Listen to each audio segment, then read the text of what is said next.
Morning guys, it's Desi DeBron at MSN.com again. Okay, what I'm going to do is I'm doing a video um, thing for an author. Let me my Kindle. As you can see, I got one of the older Kindles, so it takes a few minutes to get it up. And what it is, it did take me 2 days to read this book, but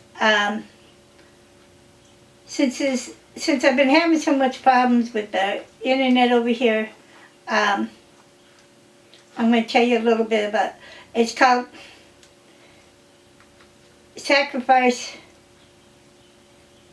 Oh my God! Sacrifice of the Dragon by Jessie Donovan. Here's the picture. Oh, damn it! Hold on a minute. I'll get you the picture, and then I'm going to read you the blurb on it. Okay, it's the Stonefire Dragon series. Sacrifice to the Dragon. It has quite a few chapters, and it was dedicated my teenage years to Anne McCaffrey. My teenage years would have been incomplete without you, Dragon Rider stories. I also wouldn't be a writer today without her. She was and still is the biggest single influence in my writing career.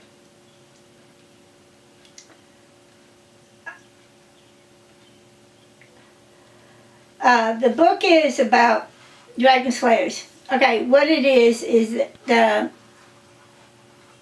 town Manchester Dragon Affairs has a deal where if a dragon's blood is given to a human, they have to turn around and give the dragon something.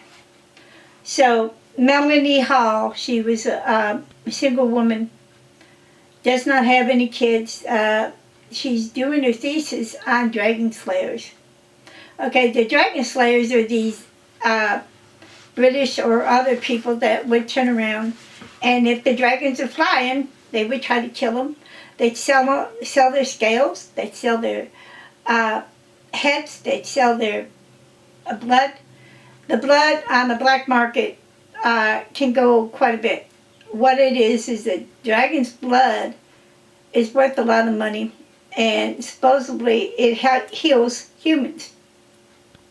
Well, it heals the humans, but also will take and help them regrow whatever. If they've got cancer, it'll kill the cancer.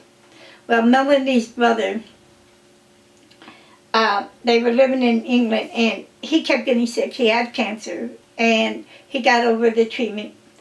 Well, she's going to sacrifice herself to become a dragon slayer's wife or mate.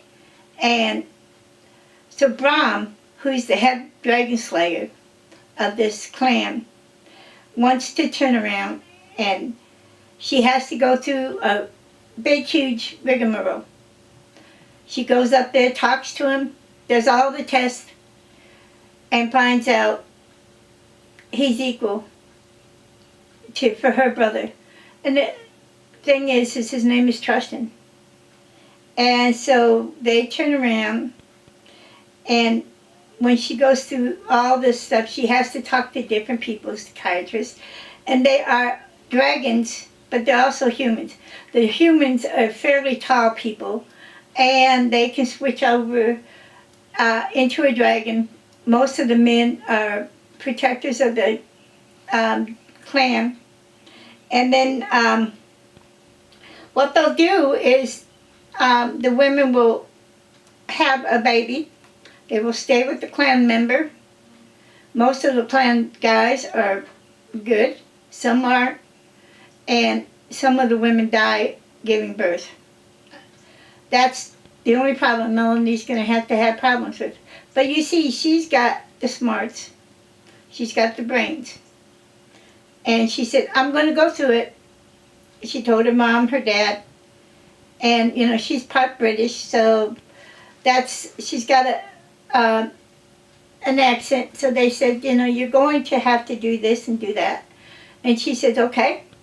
And then, but the deal is, when she meets this gentleman, his name is Tristan, and she said, he's a hunk of a man. Well, his dragon tells him, I want to mate her now.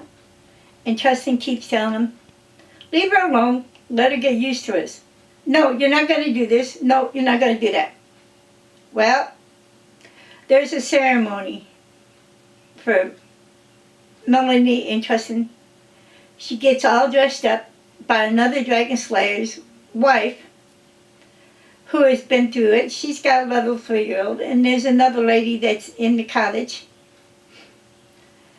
And she's pregnant. But what had happened, her dragon was ousted from the clan because he was being abusive. So Melanie is a type that asks questions. What happened? Why can't you, be here? What's going on? You have to be alone. I'll be your friend. Well, these women don't like other people. They don't want women from out to come in and breed. But the thing is the only way they're going to be able to keep their clan going is if they have American women breeding.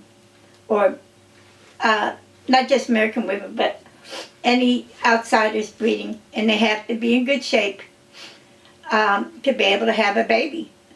Well, they turned around and said, okay, we will give your brother the blood. She's only got 2 weeks to be with the family. Then they will pick you up. You will get ready.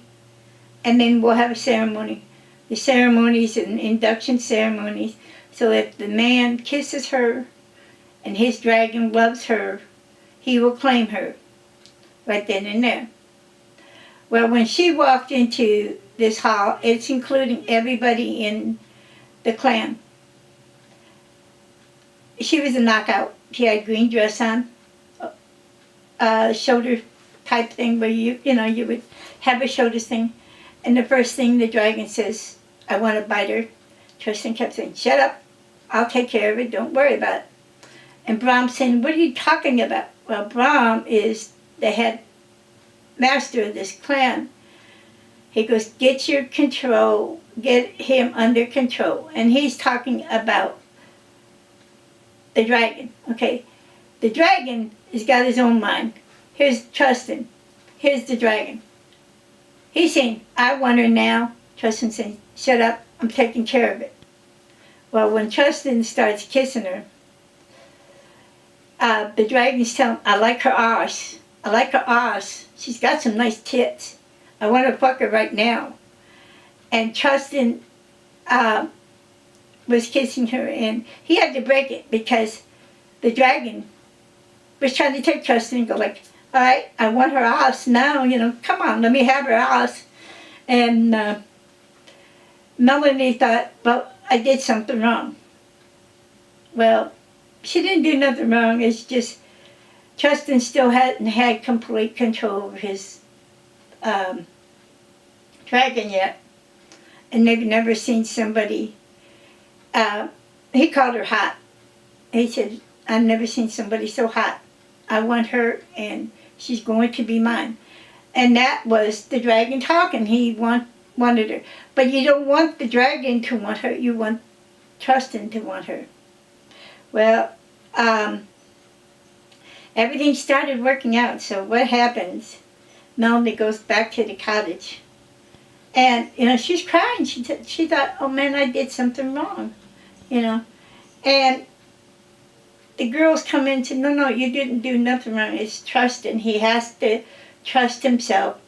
And he has to learn how to not let the dragon take over. Well, the dragon wants to go to her cottage. And I'm going to say he wants to have sex with her and not even think about it. Okay? He wants to get her pregnant as soon as possible. The reason why they do this is the sooner she can get pregnant, she'll go through the 9 months of pregnancy and be able to have hopefully a healthy baby. And well, the cycles for the women and cycle for the dragon women are totally different.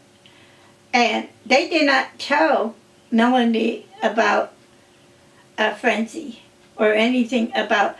She just was going in on what she had learned about the dragons. She was in her thesis. She wanted to write about why the dragons are who they are and where they are. So Bram said, okay, after you're finished, with your more or less like Turd Dirty, you can do what you want. If Tristan wants to keep you, he will keep you. If his dragon doesn't want you, they will let you know. This is about, probably, I would say, close to 350, maybe 400 pages. It took me 2 days to read it. But the reason why it took me so long to read it was because I've been having problems with my Kindle and my internet here. The way it goes, it was 22 pages, 22 chapters. And the thing is it keeps you on your feet. The book is a great read. Tristan waited and waited. They keep telling Melanie, eat. You got your baby, you gotta eat. Well, now comes the time. They're gonna have a baby. But, Tristan said, well, we'll see. But in the story, Tristan gets hurt, okay? And if a dragon gets hurt while in the dragon form, his master, which is Tristan, has to try to convert back into human form so they can get back and get fixed. Well, they wanted to die. Well, she heard a scream, and it's not like a bobcat or anything like that. And her friend said, she goes, what is that? She goes, somebody's dying. And she goes, Tristan. And the other guys went to rescue somebody, these two little kids, and she goes, no, it can't be Tristan. She said, I don't know, but you have to go to the airport, the landing pad, and check. Well, everybody was standing around like, what's going on? And finally, the women said, maybe she can talk to him. Maybe she can talk him down to calm him down. The only person that was able to calm down Tristan's dragon was Melanie. And Melanie turned around and looked the dragon in the eye. If you die, I'm going to bring you back and kill you myself. That was the joke Tristan said to Melanie. If you die, I'm bringing you back and I'm going to kill you myself. And the dragons don't like people touching them. But she turned around and was whispering to Tristan, telling him, come on, you can do it. Let them take care of you. Let the doctors take care. No, I don't want them fucking touching me. Don't even let them near me. And this was the dragon talking. Tristan's falling asleep. She turned around, walked right up to him and said, look, you wake your ass up or I'm going to do it to you. She said, I'm going to turn around. Oh, there's all kinds of hot little bodies out here, man. I can have any one of these guys. She's talking about the other dragon slayers. Yep, she can have any other dragon slayer. She'll claim one. And what pissed him off is she turned around, turned her back to him and said, does any of these other hot bodies want me? And, the guys won't say nothing, but Tristan knows. And then so she's talking to the dragon, tell him, if you die, one of these guys will raise my baby for me. And you know what? Maybe I'll have another one with them. And that's the only reason why the dragon and Tristan was able to live. Because Melanie turned around and convinced the dragon that she loved Tristan and she loved the dragon. And finally, the dragon, she turns around, goes up and starts scratching the nose of the dragon. Then she starts scratching his ears and he's humming. And she turned around and told Tristan, I'm going to give you a yes and no. You're going to let them take care of you, yes or no. Blink once or twice. He said, okay. Then she started scratching his ears so the dragon could feel her touch. And she whispered in his ear and told him, I'm yours, I'm your dragon's. I'm not leaving here until you let them take care of you, heal you. Then I will take care of you in your body form. All right. So they put a tent up around Tristan. And when Melanie left, because Tristan's sister comes up and says, you gotta eat, you're pregnant. We know what's happening. In human form, the women will go through morning sickness and that. But in dragon form, they don't. You will love this book, and I'm going to say I got the book for free. And I do not give the books away. It's on my ebook. I'll probably delete it, but it's on my Amazon. I like to do these books, and I like to read. The more I read, the better it is. You know, like they say, you can learn more things from books than you can anything. I'm going to post this on YouTube in a few minutes. And from YouTube, it'll go to Facebook. From Facebook, it'll go to Twitter. From Twitter, it goes to Google. Google, it goes to Tumblr. So I'm on 12 or 15 different places. So when you turn around and go to pick this book up, like I said, I got this in as an ebook. So when you go to pick the book up and you go to read it, you'll know how good it is. I can't say everything about it, but I can say it's a damn good book. Melanie and Tristan are made for each other. And then what I'm thinking is that if there's another thing, the other, she can go off on any of the characters, which would mean, making other series in this book, which, Bram needs a girlfriend. He's the master, but he needs a girlfriend, so, you need to write a book on Bram. Get him, and her sister needs another dragon. So you can see the series could go on. The characters are all great characters in the book. They're British type of sounds, because when he said he wants to, he likes her R's, he goes A-R-S-E, so it's a British thing. And what it would be is that you turn around and, you can look into the stories. I do read anything and everything that's put in front of me. I don't care what it is. I just like reading. So everybody, it is on Amazon, and I'm thinking it's on Barnes & Noble. It'll be on Goodreads today too, because I will do a regular,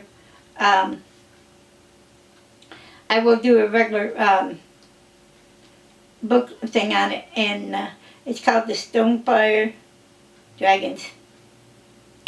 And then once you get the books, you'll be able to see. And then this is what the author wrote. I never expected people to enjoy Dragon Shifters this much. I'm grateful every day for the support of my readers and fans. I have many more stories to tell in this world, and I hope you join me for a long ride.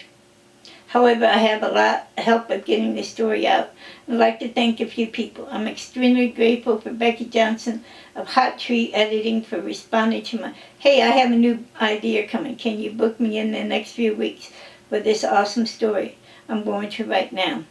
With the sure, we'll make it work. Becky and the team invited have been made me a better writer. I also need to thank Clarissa Yo of Yoka Designs for my gorgeous covers. I asked for a hot guy and the dragon on the cover, and she came back with the eye-catching red cover. We all know she's extremely talented, and I'm lucky to have her as my cover artist. Jalelle Anderson was my beginning critic partner for the book. It was because of her questions that I was able to make my world building more believable. She has an awesome webcomic, Andriana, and you should check it out at andriana.net. Thanks everybody for letting me killing off Katona. Velma, sorry it had to be done. I'll make sense eventually. Then I hope you'll join me for Bram and Evie's story. See, that's what I'm saying. Evie and Bram needs a great thing. Seducing the Dragon. Happy ending. Happy reading. Jessie Donovan wrote her first story at age 5, and after discovering the dragon, Riders of Pern series by Anne McCafferty in junior high, she realized people actually wanted to read stories like these floating around inside her head.